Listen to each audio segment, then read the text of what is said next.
It's a tale as old as time. Boy meets girl, boy beats girl. 1 in 4 women experience domestic or intimate partner violence, but it's a statistic that may be a little misleading. It certainly doesn't mean that 1 in 4 men commit domestic violence. Staff Sergeant Daddario, for instance, got violent with at least 3 women in under a year. This is Conduct Unbecoming. I'm Erin, and I'm your host.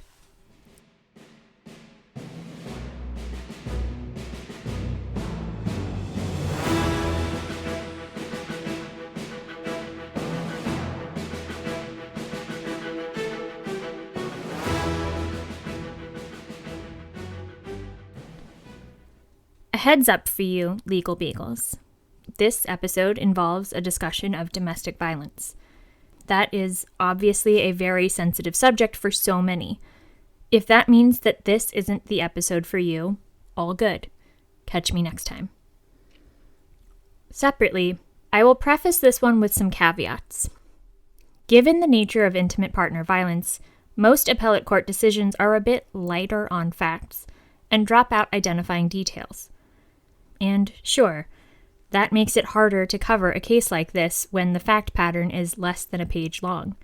There will, very likely, never be an appellate opinion that delves into the details of domestic violence in the same way that they do for a murder or even a urinalysis drug pop.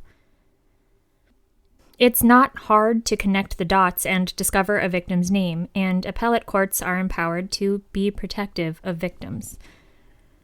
But the subject is too important to shy away from, so here we go. Andrew Daddario enlisted in the Air Force right out of high school in 2015. He himself was born on an Air Force base, and he continued the family tradition of service. The Pennsylvania native finished boot camp and traveled home to marry his high school sweetheart in April 2016. I note specifically that this was in 2016 for a couple of reasons. From the public records I can find, Daddario was 18 when he wed, and his wife was just 16. I meant it when I said high school sweethearts. She was permitted to marry in Pennsylvania at 16 with parental consent, which her mother gave. Attached to their marriage license is a permission slip. Her occupation was listed as student, and based on context clues, I think she was a sophomore in high school. I think that bears repeating. Pennsylvania did update their laws in May 2020 to finally outlaw child marriage. Now, the minimum age to get hitched in Pennsylvania is 18, and there are no exceptions. But other states still have a ways to go. I suppose it would be fair to say Daddario had a way with women. Not a good way with women, but a way nevertheless. The 2 newlyweds made their way out to Daddario's duty station at Hill Air Force Base in Utah. There, Daddario got to continue doing the things he was passionate about, including working on his truck and riding dirt bikes. Daddario worked with the 388th Aircraft Maintenance Squadron. I'm going to refer to Daddario's wife as Sarah. Less than 2 years into their marriage, Daddario kicked Sarah in the face in January 2018. There's nothing in the appellate opinion that adds context or clarity here, but I would venture a guess that this was not the first violent incident, though perhaps it was memorable because of the extraordinary severity. Historically, when I've taken a domestic violence history in order to help someone obtain a domestic violence restraining order, there were a series of very memorable injuries, a series of very memorable incidents that we could generally figure out a time frame for. But far more common were the everyday acts of violence. Things that happened so often that survivors couldn't pin them to a specific date or a last time that they happened. 2 years after kicking Sarah in the face, Daddario escalated to pointing a firearm at Sarah's head with his finger on the trigger. He held it there for 15 seconds. Faced with the very real possibility of losing her life, Sarah slipped into a panic attack. I think the timing of both of these major incidents is significant. They both took place during the holiday season or presumably shortly thereafter. The holiday season can be a bit of a pressure cooker, and what should be a joyful time to come together is accompanied by a surge in domestic violence rates. The holidays bring added financial stress with pressure to buy gifts and host gatherings. But that financial stress doesn't act alone. Visiting family can already be an emotionally fraught experience. And those gatherings and visits are often accompanied by an increase in alcohol consumption. Shorter fuses and decreased inhibitions can be a particularly volatile combination, especially tacked alongside the other stressful factors of the season. The holiday spirit, frankly, also makes it more challenging for victims and survivors to leave their abusers. Many services designed to support survivors necessarily decrease their hours during the season to support their staff and volunteers. And the reason they need to support their staff and volunteers is because the holiday season is, at its core, across almost every religion, about being together. There's an intense pressure to spend the season with family, with loved ones, with friends. And in the case of domestic violence victims and survivors, that usually means spending time with their abuser in order to keep up the illusion of togetherness, to not ruin the holidays for children, family, loved ones, friends. I think it's significant to remember, too, that in December 2019, Sarah would have been just 20 years old. It's unclear from my research whether she finished high school and what sort of career path she might have been on herself when she followed Daddario to Utah. What I can offer is that she very likely relied on Daddario's salary, and if she wanted to go home to Pennsylvania to see her family for the holidays, she would have needed his assistance. Sarah was isolated, and isolation increases the risk and often severity of domestic violence. In the months that followed Daddario's stunt with the gun, he and Sarah separated. I suppose it's possible that the finger on the trigger threat happened after they separated, but I think I'm reading the fact section correctly to conclude that the gun was one of the final straws. In February 2020, just a few months after the gun incident, the Air Force congratulated Daddario and 38 of his classmates for graduating from the first step of enlisted professional military education. Hill Air Force Base was excited to support the nearly 40 future supervisors. But Daddario didn't waste any time in moving on. He didn't wallow in the loss of his marriage.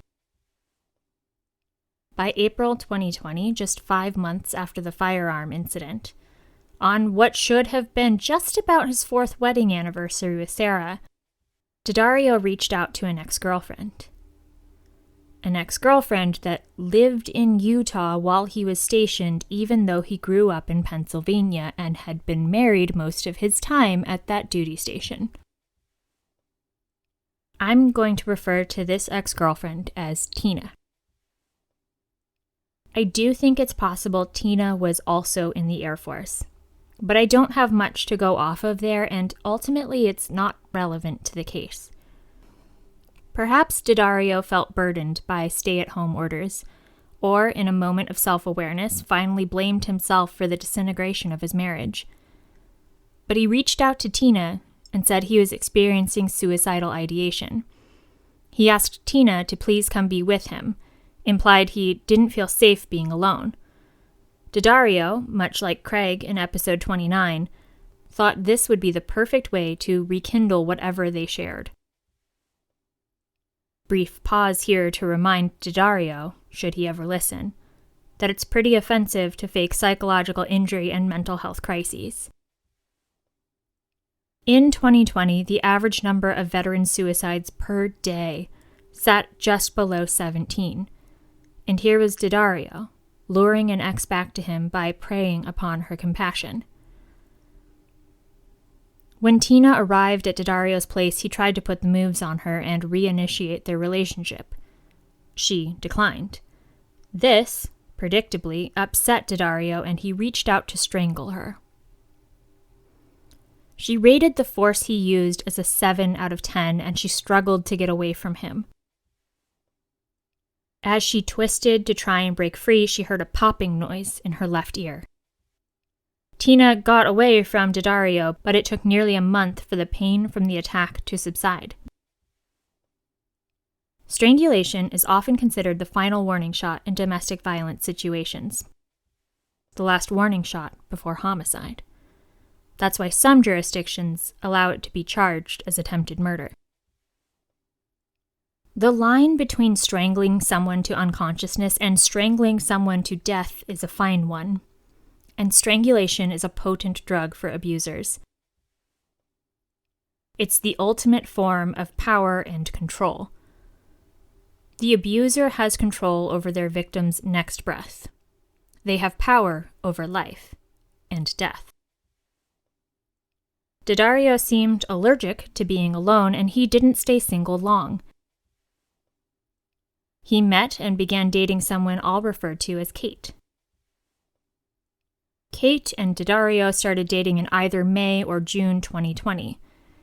In August, Kate worked up the courage to tell Daddario things weren't working out and that she was ready to go their separate ways.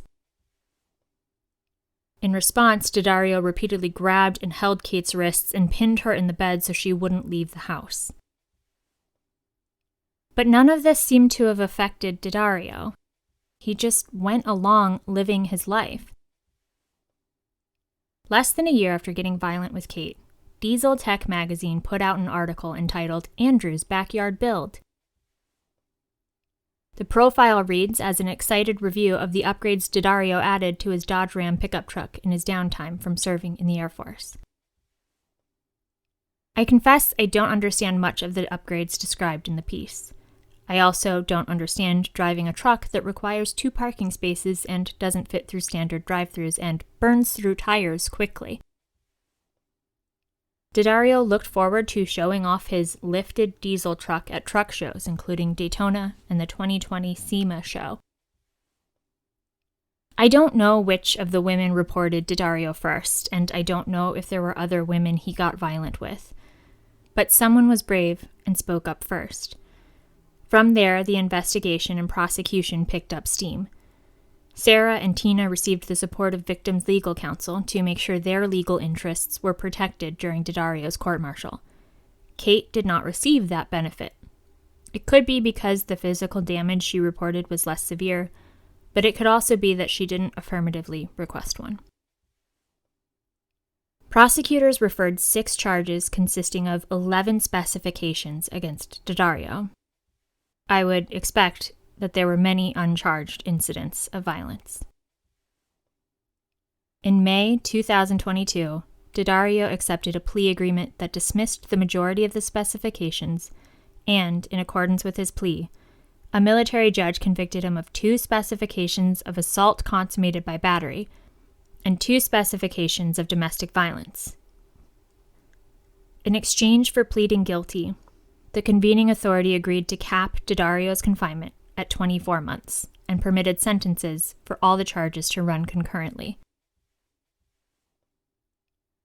By the time Daddario accepted his plea agreement, he was already engaged to a new partner.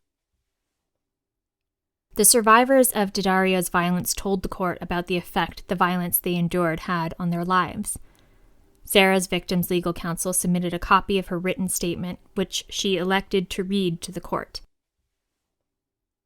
Tina's victim's legal counsel submitted a copy of her statement, though no one read it into the record. Trial counsel also submitted Kate's 4-page victim impact statement to the court-martial, alongside the email Kate sent to trial counsel submitting her statement to them. In her email, Kate asked if Daddario would read her statement and expressed her fear that Daddario would come after her if he did. The military judge sentenced Daddario to confinement for 24 months, a reduction from E5 to E1, and a dishonorable discharge. That sentence also meant Daddario missed the November 2022 SEMA truck show.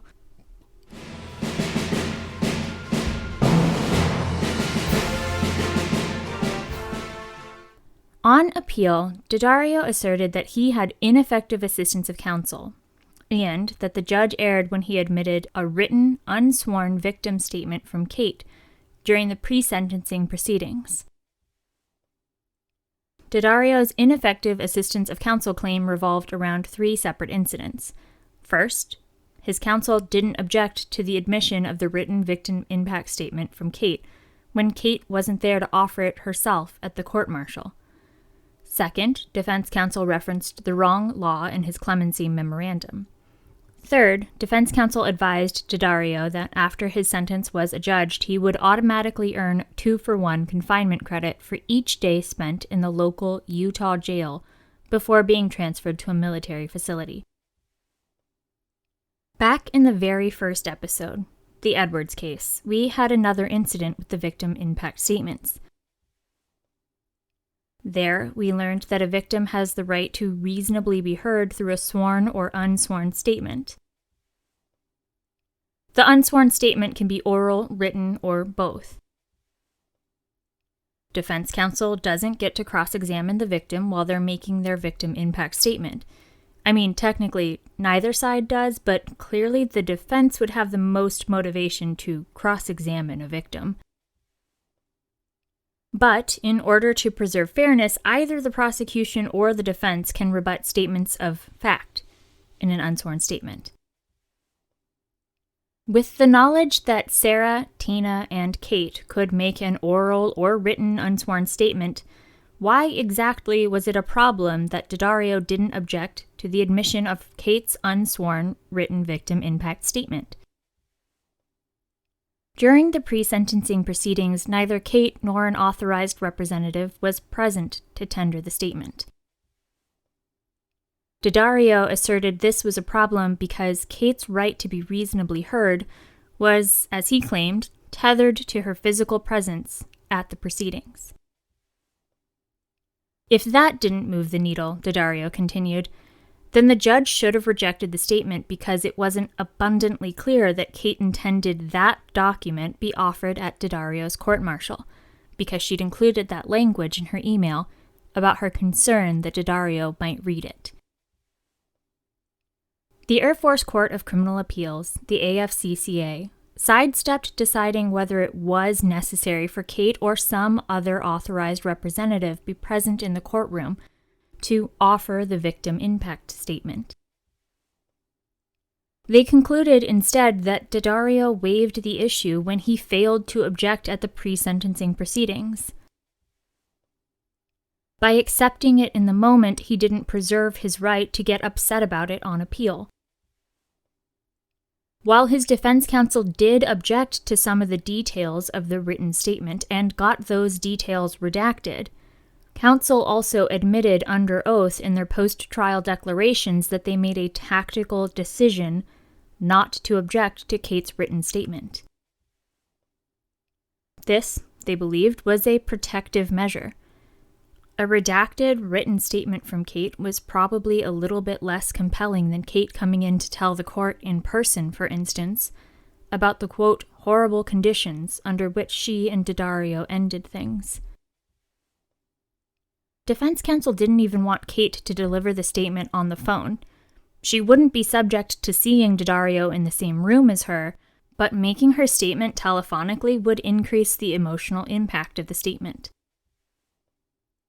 Further, trial counsel made it clear, if defense counsel had objected at the time, they would have overcome those foundational objections by bringing Kate back to the table. I find this argument over the admission of Kate's statement to be a little bit frivolous, especially because it was a judge, not a panel, assessing sentencing. The statements were all unsworn, and the only articulable difference between Tina's written statement and Kate's written statement is that Tina had the benefit of victims' legal counsel to hand her statement over to the judge. And that sort of brings us to Daddario's other appellate issue, his ineffective assistance of counsel claim revolving around Kate's statement, the law his counsel cited regarding clemency, and advisement about confinement credit. The AFCCA did away with the second issue, the issue of the miscited law for clemency, by concluding that Daddario didn't show there was any actual impact by misciting the law. So I guess what we have left is the 2-for-1 credit days for time Daddario served after his sentencing in Utah. Apparently, defense counsel made the comment about the BOGO deal because other airmen routinely faced substandard confinement conditions at the local jail. And when confinement conditions are sufficiently substandard, airmen could petition for additional confinement credit. Daddario's new fiancée swore an affidavit that she also heard his defense counsel promise the 2-for-1 deal.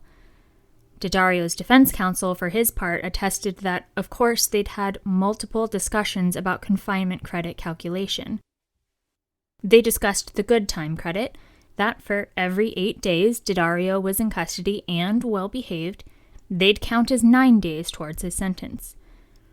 The attorney said he told Daddario it was possible, but not guaranteed, that if the conditions at the jail were deficient by Air Force or Department of Defense standards, he might get a 2-for-1 credit. What I found particularly interesting, with respect to this discussion and the fiancé's affidavit, is that Daddario seemingly waived his attorney-client privilege with respect to those conversations. Daddario's fiancée, who, as far as I can tell, was a civilian, wasn't there seeking legal advice from his defense counsel. And Daddario didn't have any other kind of confidentiality or privilege with his fiancée. They weren't married. And it may be possible, Legal Beagle, that as you sit there, you're wondering why any of this confinement credit calculation matters. What prejudice could Daddario have suffered if his lawyer's math was off? The only circumstance under which I can see that the credit calculation misstatement could be significant is if it affected Daddario's decision to accept his plea agreement. I can envision a world in which this man thought he would receive closer to the minimum sentence of 12 months, get significant credit for time served, credit for good behavior, and the BOGO credit discount, and be out in practically no time at all. But the potential BOGO credits weren't for pre-trial confinement. Daddario spent the time in the local Utah jail after his sentencing and before he could move to a brig. No harm, no foul, no prejudice. The AFCCA affirmed the judgment and the sentence, and presumably Daddario is or very soon will be out of custody. Included in this episode's show notes is additional information about domestic violence and organizations committed to serving survivors. If you or someone you know is experiencing domestic violence, I urge you to follow in the footsteps of countless other survivors like Sarah, Tina, and Kate, and to remember, someone's violence towards you is not your fault, and there is no shame in seeking support.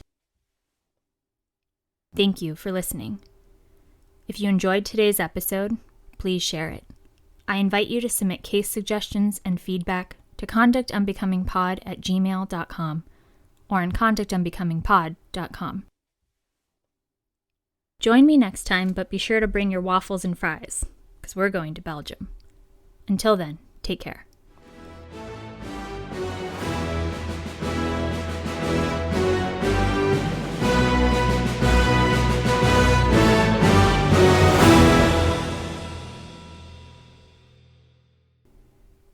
Conduct Unbecoming is a podcast where I get to talk about interesting crimes and cases that involve U.S. military service members. I research, write, and produce the podcast myself.